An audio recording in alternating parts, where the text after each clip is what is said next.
Hello मेरे प्यारे दोस्तों, रवि ऑनलाइन क्लासेस में आपका स्वागत है। मैं आपका भाई Ravi Kumar 10th class math बहुपद पढ़ाने जा रहा हूँ। बहुपद के कल इंट्रोडक्शन दिए थे, बहुपद क्या होता है। आज पढ़ेंगे बहुपद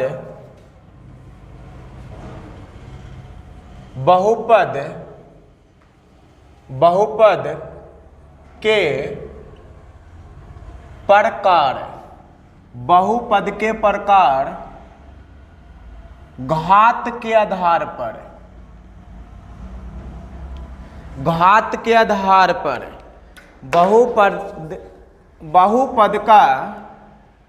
बहुपद के प्रकार पढ़ेंगे घात के आधार पे।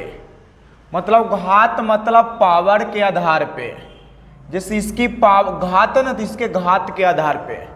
तो बहुपद के घात के आधार पर मेरे प्यारे दोस्तों चार भागों में बांटते हैं। पहलों को हम लोग बोलते हैं अरैखिक बहुपद।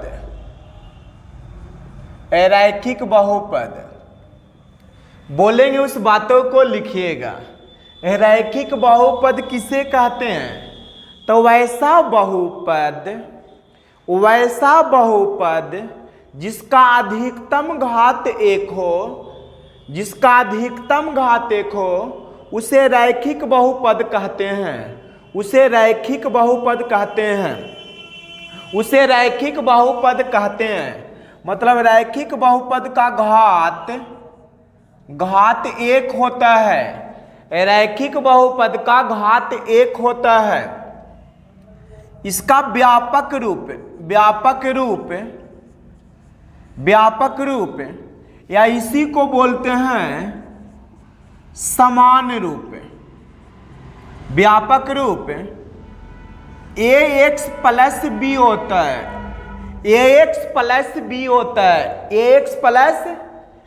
है। अब यहाँ पे x के घात 1 है। x के घात कितना है? और a गुणांक है, x का गुणांक है, इसलिए a बराबर नॉट इक्वल टू 0 नहीं होना चाहिए। अगर a बराबर 0 हो जाएगा तो यहाँ पे पूरा 0 हो जाएगा, बहुपद खत्म हो जाएगा। तो रैखिक बहुपद का व्यापक रूप है मेरे दोस्तों। अब इसके शून्यक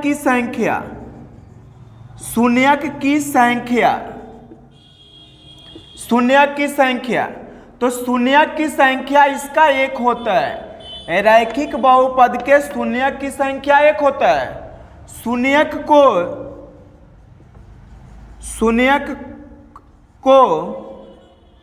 अल्फा से सूचित करते हैं। या दर्शाते हैं। क्लियर हो गया आपको? रैखिक बहुपद किसे कहते हैं? तो वैसा बहुपद जिसका अधिकतम घात एक हो उसे रैखिक बहुपद कहते हैं, या एक घात वाले बहुपद कहते हैं। मेरे प्यारे बच्चे, व्यापक रूप या समान रूप, रैखिक बहुपद का समान रूप ax प्लस b होता है। शून्य की संख्या एक होता है। रैखिक बहुपद के शून्य की संख्या एक होता है। शून्यकों को अल्फा से सूचित करते हैं। रैखिक बहुपद समझ में आ गया होगा। अब देखिएगा द्विघात बहुपद।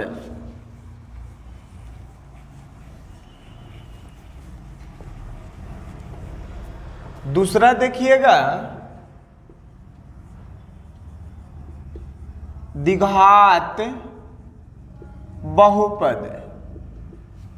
द्विघात बहुपद किसे कहते हैं? वैसा बहुपद जिसमें चर राशि के अधिकतम घात 2 हो, उसे द्विघात बहुपद कहते हैं। इसका अधिकतम घात कितना होगा? अधिकतम घात 2 होता है। इसका व्यापक रूप द्विघात बहुपद का व्यापक रूप ax² प्लस bx प्लस सी होता है, सी होता है जहां ए नॉट इक्वल टू जीरो, जहां ए नॉट इक्वल टू जीरो मतलब ए का मान जीरो नहीं होना चाहिए। अब देखिए यहां पे एक्स स्क्वायर का गुणांक क्या होगा, तो ए होगा, एक्स का गुणांक क्या होगा, तो एक्स का गुणांक बी होगा, आचर क्या होगा, आचर पद क्या होगा, तो सी होगा।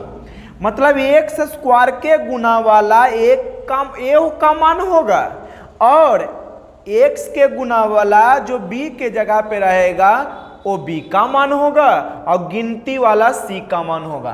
द्विघात बहुपद के दो शून्यक होते हैं। द्विघात बहुपद के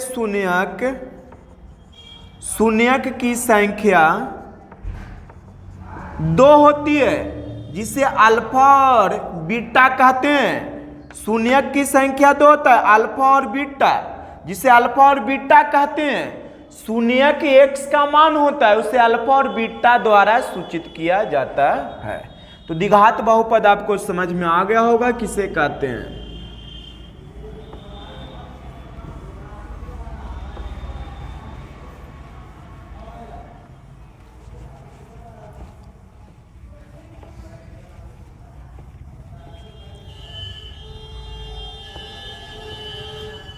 देखिएगा तीसरा,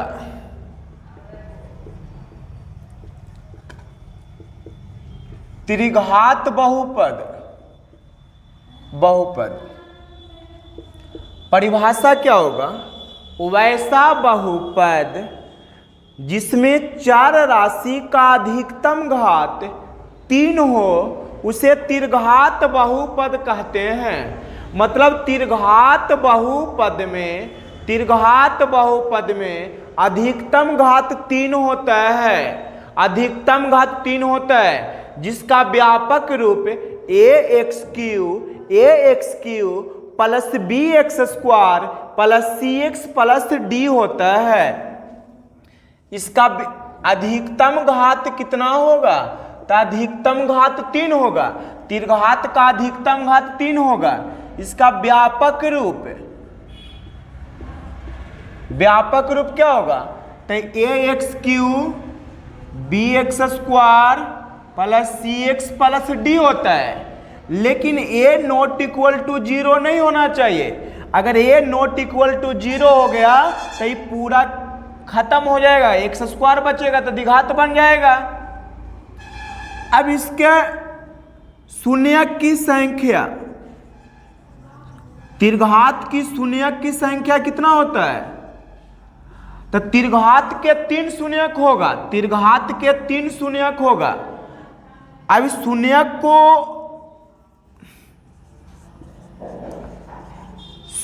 को अल्फा बीटा गामा से सूचित किया जाता है। अगर नहीं देता है तो वाई दे दीजिए।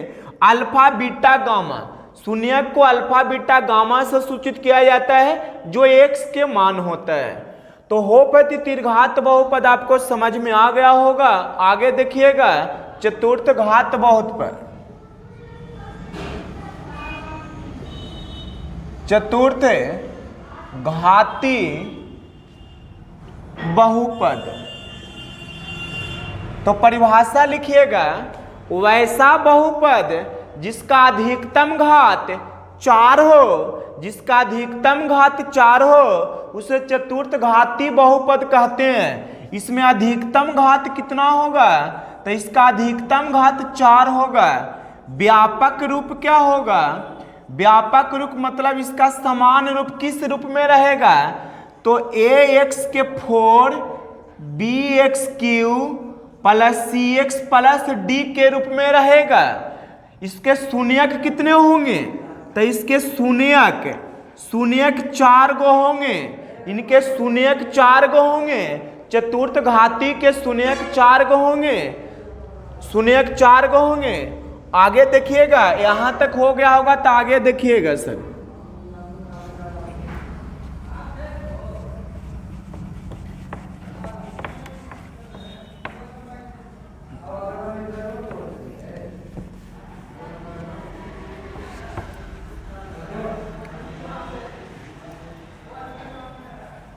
देखिएगा नेक्स्ट, अब आती है बहुपद की शून्यक। बहुपद की शून्यक, बहुपद की शून्यक। देखिए बहुपद की शून्यक किसे कहते हैं? तो माना कि बहुपद px, बहुपद px में x के स्थान पर कोई संख्या जैसे n बराबर जैसे x बराबर 0, 1, 2, 3, 4 डॉट डॉट रखते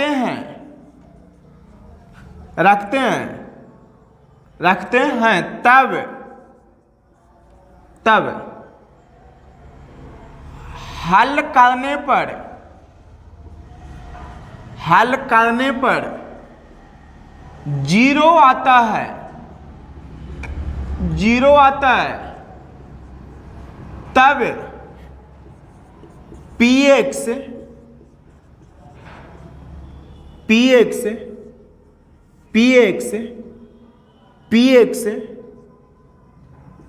का वह शून्यक होगा। ध्यान दीजिएगा, यदि कोई बहुपद px है, यदि कोई बहुपद px है, जैसे px बराबर x स्क्वायर माइनस 3x और 3x मान लिए और 4 मान लेते हैं, तो x स्क्वायर माइनस 3x है और यहां पे कोई x का मान रखते हैं, x का मान रखते हैं और x के मान रखने पर यदि 0 आ जाता है, यदि 0 आ जाता है तो उस बहुपद का शून्यक होगा, उस बहुपद का शून्यक होगा, उस बहुपद का शून्यक होगा, उस बहुपद का शून्यक होगा। जैसे x बराबर 1 रखें, x बराबर 1 रखें तो 1 के स्क्वायर माइनस 3 गुने 1 प्लस 4, तो 1 माइनस 3 प्लस 4 बराबर 5 माइनस 3 बराबर 2, तो 0 नहीं आया तो यह बहुपद का शून्यक नहीं होगा, यह बहुपद का शून्यक नहीं होगा, बहुपद का शून्यक नहीं होगा, बहुपद का शून्यक नहीं होगा। और देखिएगा बताते हैं, मान लीजिए px बराबर x square plus 7x plus 4 है और x बराबर -3 रखते हैं, x बराबर -3 रखते हैं, -3 3 का स्क्वायर पॉजिटिव होगा तो 9 हो जाएगा, 7 21 प्लस 4, यही ना होगा, सॉरी यहाँ 12 होगा, 12 तो 12 लिखेंगे तो 12 9 कितना हो जाएगा, 21 माइनस 21 बराबर 0। तो जब 0 आ जाएगा तो बहुपद का शून्यक होगा, बहुपद का शून्यक होगा, मतलब x बराबर -3 इसका शून्यक है, इस बहुपद का शून्यक है, x बराबर -3 बहुपद का शून्यक है।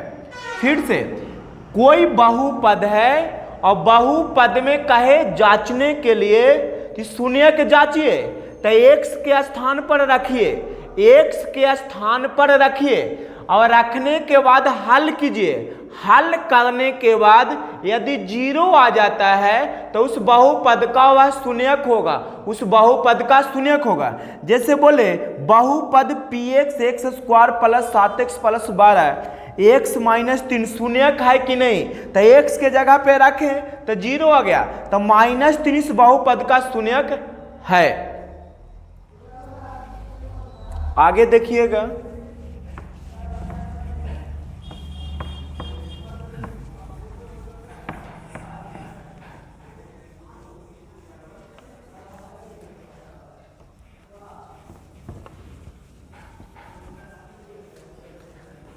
सबका अगर नोट्स चाहिए तो बताइएगा, पीडीएफ कमेंट बॉक्स में आपको हम बता देंगे कि पीडीएफ कहाँ लेना है, पीडीएफ आपको हम दे देंगे। देखिए एक क्वेश्चन और है, इसका भी बेसिक बता रहे हैं। बहुपद का मानक रूप, बहुपद का मानक रूप, बहुपद का मानक रूप। तो जब किसी भी बहुपद को 4 के घात के आधार पर, 4 के घात के आधार पर बढ़ते क्रम या घटते क्रम, 4 के बढ़ते क्रम, 4 के घात को बढ़ते क्रम या घटते क्रम में लिखते हैं तो उसे बहुपद का मानक रूप कहते हैं। हम सीधे एक लाइन में लिखते हैं, लिखिए 4 के घात के आधार पर बढ़ते या घटते क्रम में लिखते हैं तो उसे बहुपद का मानक रूप कहा जाता है। जैसे एक बहुपद ले लिए 3x³ plus x² plus x⁴ plus x, इसको मानक रूप में लिखना है तो इसको क्या करेंगे, बढ़ते क्रम में घात के आधार पर लिखिए। तब बढ़ते क्रम में सबसे पहले छोटा को लिखा जाता है, बढ़ते क्रम में सबसे पहले छोटा को लिखा जाता है, घात या है तो घात के आधार पर लिखना है। तो x, उसके बाद ये आ जाएगा x², उसके बाद ये आएगा, यहाँ 3 होगा और x⁴। तो ये हो गया बढ़ते क्रम में, तो ये भी बहुपद का मानक रूप हो गया, बहुपद का यह मानक रूप हो गया, या उसका उल्टी लिख दीजिए तो भी मानक रूप, इसे बहुपद का मानक रूप कहते हैं। तो आपको बेसिक समझ में आ गया होगा यहाँ तक कि किसे कहते हैं।